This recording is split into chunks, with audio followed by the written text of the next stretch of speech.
Hyvät YouTube-kanavan seuraajat. En ole yli 6 vuoteen päivittänyt mitään sinne, mutta nyt sitten yleisön pyynnöstä eli oppilaiden pyynnöstä teen tämmönen esittelyvideon meidän lampaista.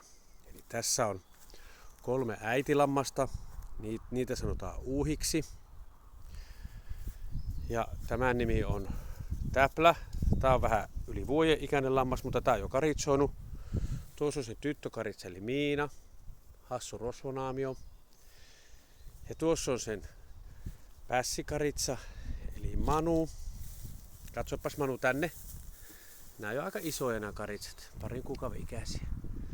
Tuossa on niitä muita karitsoja. Näistä 9 karitsasta vain 2 on pässiä. Se on vähän huono määrä, niitä olisi voinut olla enemmänkin. Tämä, joka on syönyt, on nimeltään aggressiivi. Voisi päätellä, mistä se nimi tulee. Se on meidän vanhin lammas. Ja tässä on sitten tämmönen 2 vuotta vanha lammas, joka synnytti 4 karitsaa. Ja tämän nimi on, tää ruskea lammas, aika harvinainen väri. Tämän nimi on mokkapala tai kahvipapu.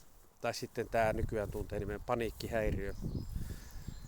Ja syynkin voitte arvata. Tässä karitsat syövät heinää, joka on nyt loppunut. Pitää hakea tänään lisää. Ovat vähän ahneita. Ei näköjään maistu tää uusi ruoho vielä. Ja sitten tämä laidun paikka, niin se on täällä Mieslahdessa. Tuossa on meidän taloja. Tuossa on meidän autotallia.